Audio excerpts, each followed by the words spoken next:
Radio, siempre conmigo. ¿Qué tal? ¿Cómo le va? Es un gusto saludarlos aquí en La Espuma de los Días, y en este martes de libros tenemos El pretendido derecho al aborto de Diana Gamboa Aguirre, del cual pues vamos a estar platicando. Quédese con nosotros, ya sabe, todas nuestras redes sociales nos encontramos en cada una de ellas, en Facebook, en TikTok, en Instagram, en Trends, en X. En todas esas lo vemos, lo leemos y lo escuchamos, y hoy me acompaña Rebeca Ramos con algunos datos. Hola, ¿qué tal? Buenos días. Pues hoy es el Día Mundial de la Voz. Este día se celebra desde 1999 y fue decretado por la Federación de Sociedades de Otorrinolaringología. A ver, ¿dónde dice? No lo veo. Otorrinolaringología. Pues que dije, va a ser otra.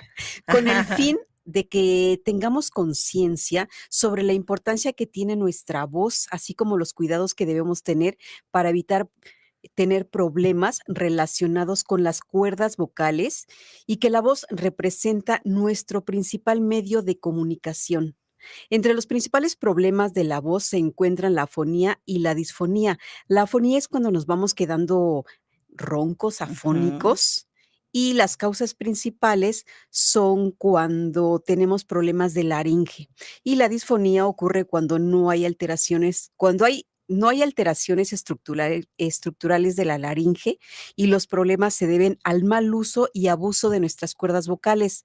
Para el cuidado de nuestra voz, los especialistas nos recomiendan no abusar en el tabaco, el alcohol, comidas picantes y productos irritantes. Y la recomendación para mantener una buena voz es siempre estar bien hidratados, hidratar nuestras cuerdas vocales.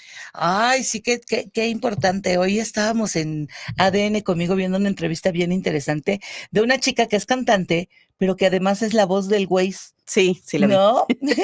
Sí. Y dicen, y hay cosas que no entiendes, que dices, ay, ¿por qué tienen ese tono? Y dicen, no, es que tiene que sonar todo igual. Imagínate, ella animó que grabara todas las direcciones. Así es. Es un rompecabezas, es una cosa ahí que tienen que hacer, y estuvo bien interesante. Ay, sí, pues me da mucho gusto que tomes ese tema, porque poco le damos importancia a la voz. Y bien lo dicen, es nuestro principal medio de comunicación.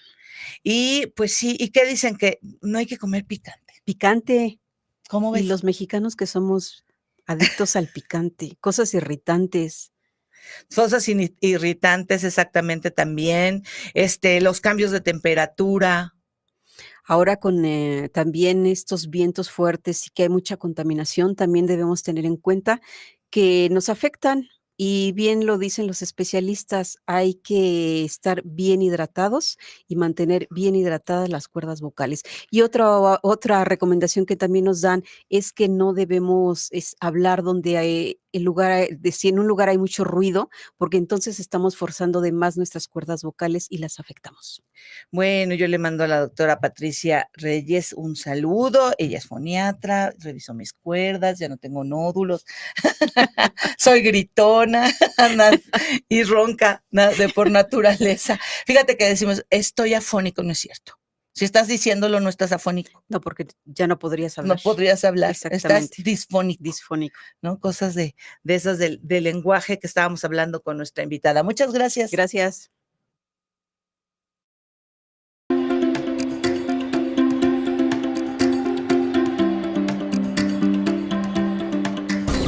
Escuchas ADN 40 Radio.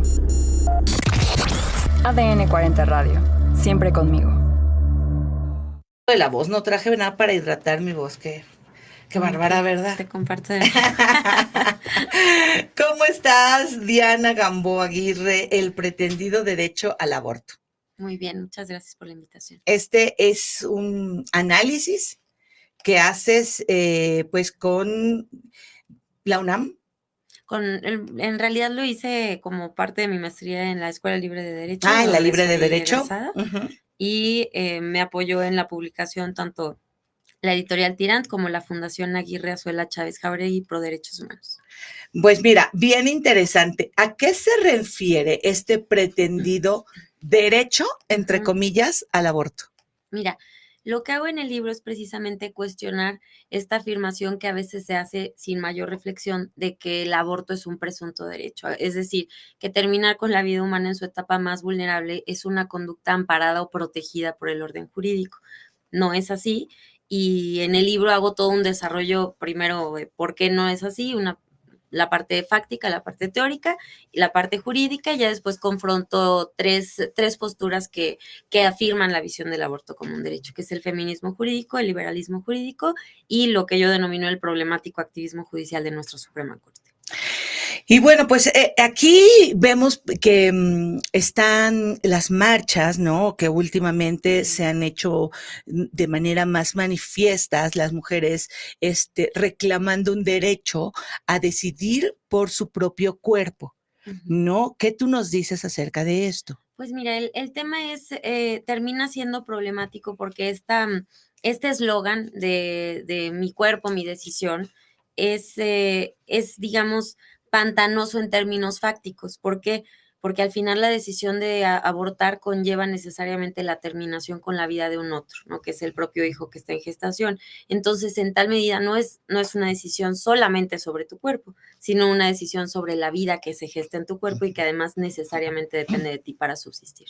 Sin embargo, entre muchos de los argumentos de las personas que están que son pro aborto, o es que no es un hijo, no es un bebé, no es un ser humano, son células, dicen.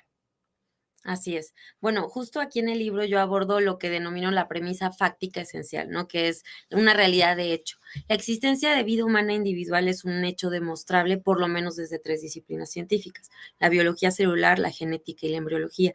Ahí yo desarrollo todas las fuentes científicas en las cuales se evidencia, pues, que esta es una realidad. Cómo atendemos esa realidad desde el derecho, desde la política, desde la vida en sociedad, es muy diferente a reconocer o negar una realidad.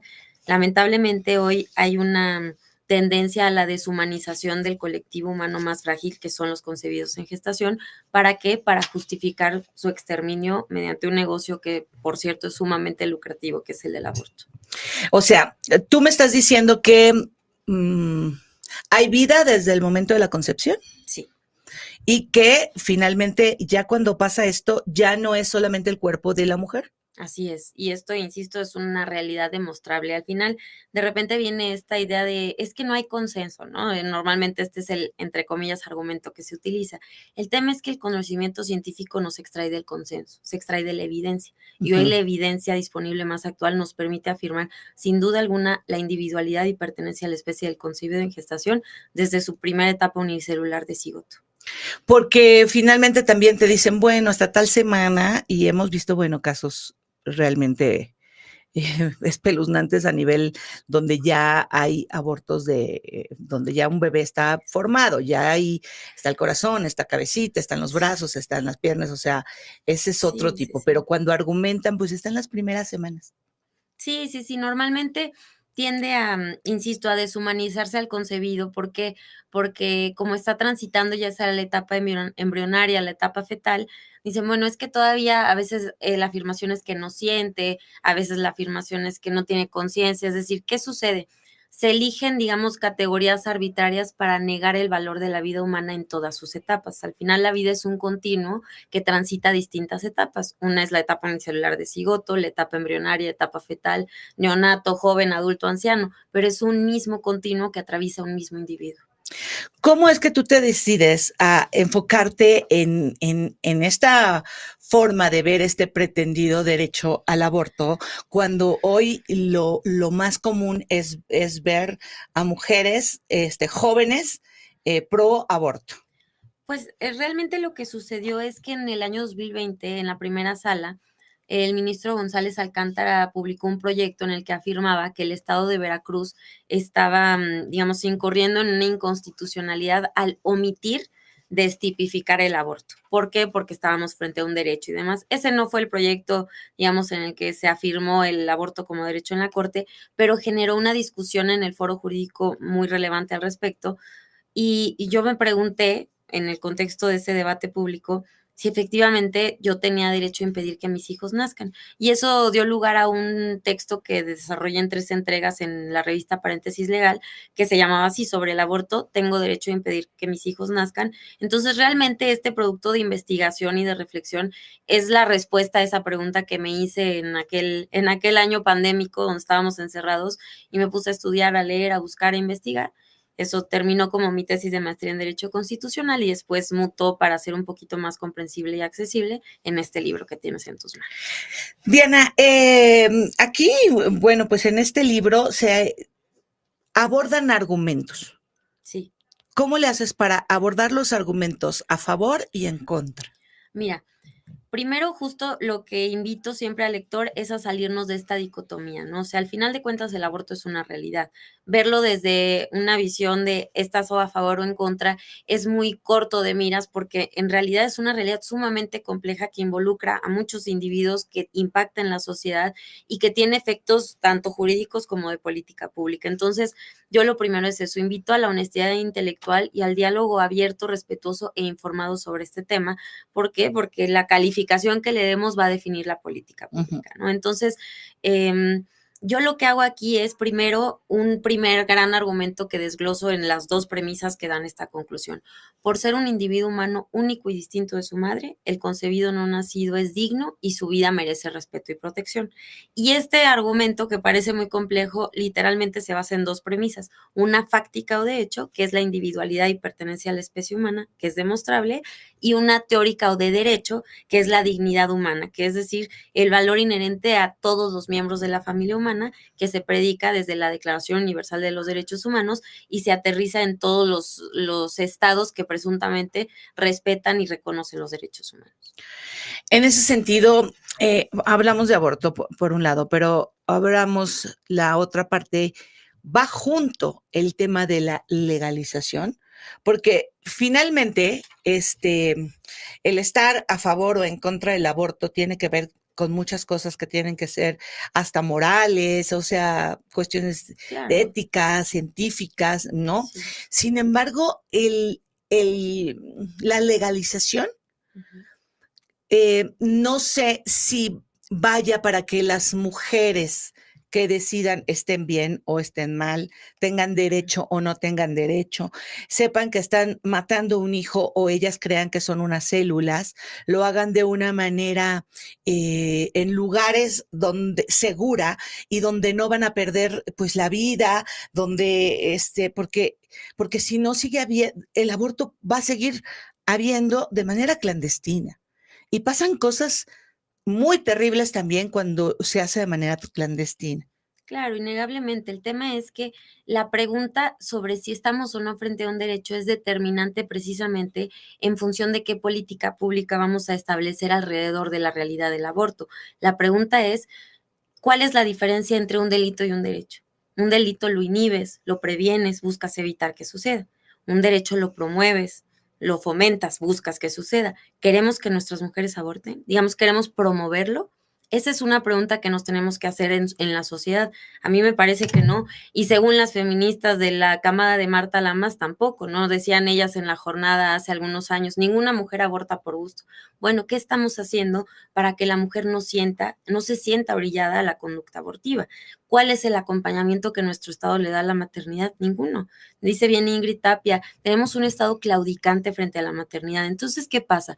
A una mujer en situación vulnerable, ya sea de violencia, de pobreza, de marginación o todas juntas, presenta un embarazo inesperado. ¿Y qué le ofrece el Estado? No le da salud gestacional, no le da acompañamiento, no la extrae del entorno de violencia, pero ¿qué le dice? Si quieres te mato a tu hijo. Esa es la solución que le da el Estado. El aborto es un placebo. Las mujeres merecemos y necesitamos mucho más. Y mientras sigamos en este engaño de legal o ilegal, igual va a suceder, etcétera, etcétera, no vamos a atender de raíz cuál es el problema que orilla a muchas mujeres a sentir que el aborto es su único camino. Y prohibirlo no va a incentivar también a esta gente que está lucrando, porque a veces ni siquiera son médicos, ¿sabes? No, deja tú que no sean médicos, detrás del aborto hay un negocio sumamente lucrativo, esto está desarrollado ahí, Ujú. que es, digamos, parte de quienes han fomentado esta distorsión del diálogo público. Este tema de deshumanizar al concebido viene literalmente pensado y planeado desde un negocio que lucra con el exterminio de los más vulnerables, que es el negocio del aborto. Entonces, han invertido en guías prácticas para hablar del aborto y demás. ¿Para qué? Para precisamente hacernos creer que lo que está ahí no es nada. Sin embargo, si seguimos y perpetuamos esta deshumanización, no vamos a encontrar una solución real frente a esta realidad tan compleja y dura que es el aborto. Mira, a mí me gustó una parte, yo la verdad no lo había tenido en físico, sino en digital, que también usted lo puede tener en digital. ¿Dónde lo Así es. podemos encontrar? En la página de la editorial Tirarlo Blanche. O en físico también lo puede tener. Mire, a mí me gustó esto porque pues es de lo que va nuestro podcast y dice las consecuencias psicológicas adversas, ¿no? Y habla de, pues, unos datos que muchas veces no nos dan a conocer acerca, pues, de los abortos inducidos y de las mujeres que han abordado, cómo algunas de ellas pueden tener problemas de salud mental. Sí. Dice que 30% aumenta el tener problemas de salud mental en relación con las que no lo han hecho, ¿no? Y dice, el trastorno de salud mental atribuible al aborto representa entre 1.5% y 5.5% de la totalidad de los trastornos mentales de las mujeres.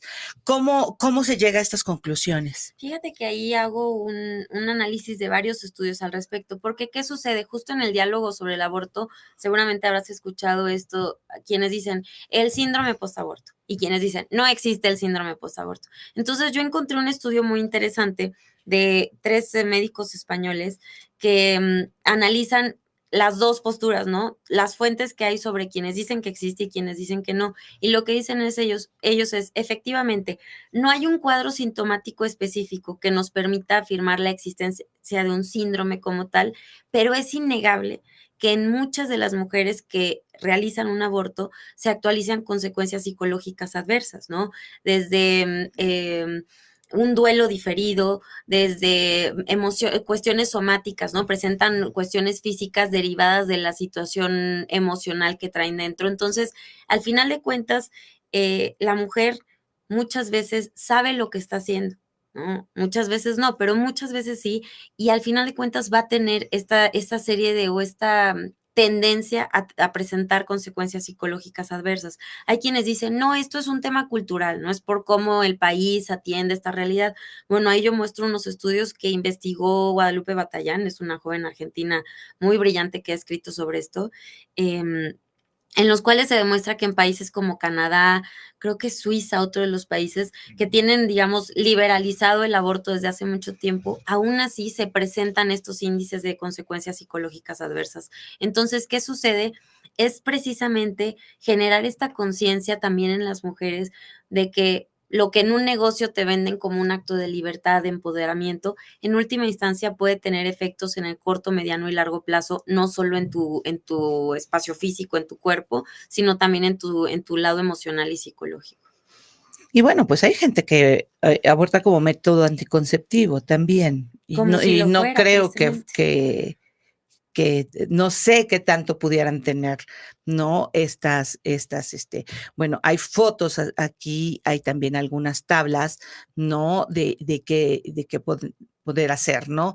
Aquí das, ¿qué se puede evitar? Esas son las guías prácticas para hablar del aborto que emite la IPPF, ¿no? Para Ajá. deshumanizar al concebido, si te fijas, qué sí decir y qué no decir. O sea, no decir feto muerto, bebé no nacido, ni niño no nacido. Entonces hay que decir embrión, feto, el producto del embarazo, ¿no? Y esto pues es ¿qué tiene que ver la moral o qué tiene que ver Dios o tiene que ver algo en todo esto? Pues mira, yo no abordo este diálogo sobre una perspectiva trascendental o espiritual. No, pero te pregunto a No ti me como parece. escritora de esto y abogada, porque Pues luego con mira, los abogados es... el tema de la moral es en lo que me quisiera centrar, porque como humanidad, después de la, digamos, de la crisis moral que presentamos en la segunda posguerra, lo más evidente o lo más palpable, el holocausto nazi, precisamente buscamos un parámetro de moral secular, racional, asequible para cualquiera con independencia del credo, de la visión espiritual o trascendental que tuviéramos de la vida, y son los derechos humanos. El tema es que los derechos humanos necesitan una base y fundamento que la propia humanidad reconoció en la Declaración Universal de los Derechos Humanos y luego reiteró en el Derecho Internacional de los Derechos Humanos, que es básicamente los tratados que protegen derechos humanos. Y digo, está en la propia locución, pero ¿cuál es esa cualidad? La humanidad, ¿no? Y la humanidad, ¿qué conlleva? Decíamos en el preámbulo de la declaración desde 1948, que la libertad, la justicia y la paz en el mundo tienen por base la dignidad intrínseca y los derechos iguales e inalienables de todos los miembros de la familia humana. Si una hija tuya, ¿no? Evidentemente, Dios no lo quiera, ¿no? Fuera abusada y quedara embarazada o tuviera un producto, ¿tú la apoyarías en este tema de...? Mira, como no tengo hijos, hijas, tengo un hijo muy guapo, por cierto, no me puedo ir a esa hipótesis, pero te puedo decir qué haría yo. Si yo fuera abusada, si yo me embarazara producto de una violación, yo no abortaría, porque no creo en las penas trascendentales. No creo que un inocente deba pagar por lo que hizo alguien, pues, mal, ¿no? Ahí sí no nos gusta de repente estos absolutos de bien o mal. Una violación está mal por donde lo vea uno, ¿no? Yo no lo haría porque no creo que el inocente sea quien tenga que pagar las consecuencias sobre lo que hizo alguien, pues, con malas intenciones, en contra de mi voluntad, forzándome a una situación en la que no me quiero ubicar.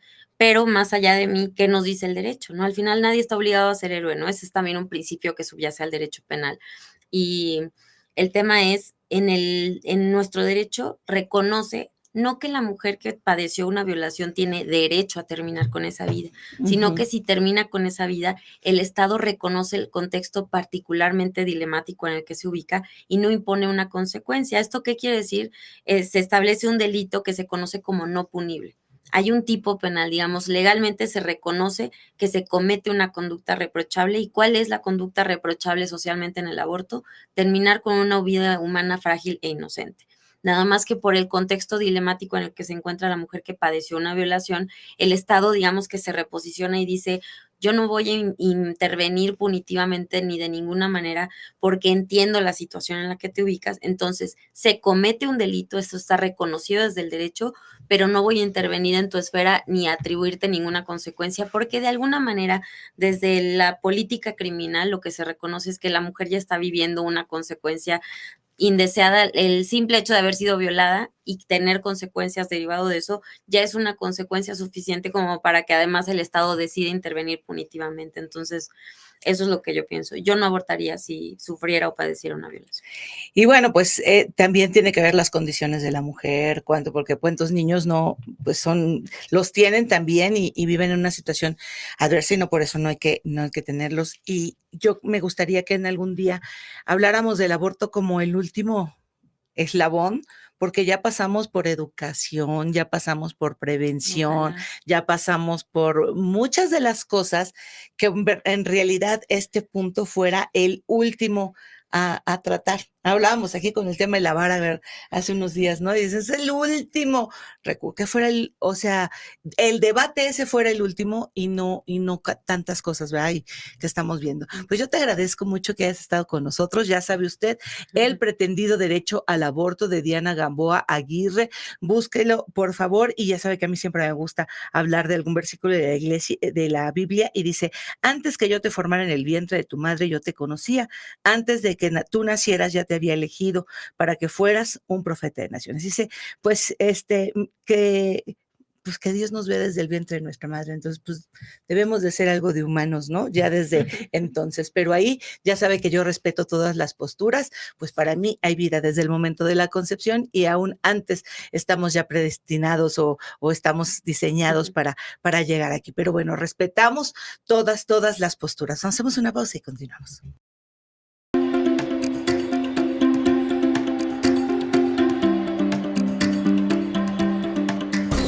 Escuchas ADN 40 Radio.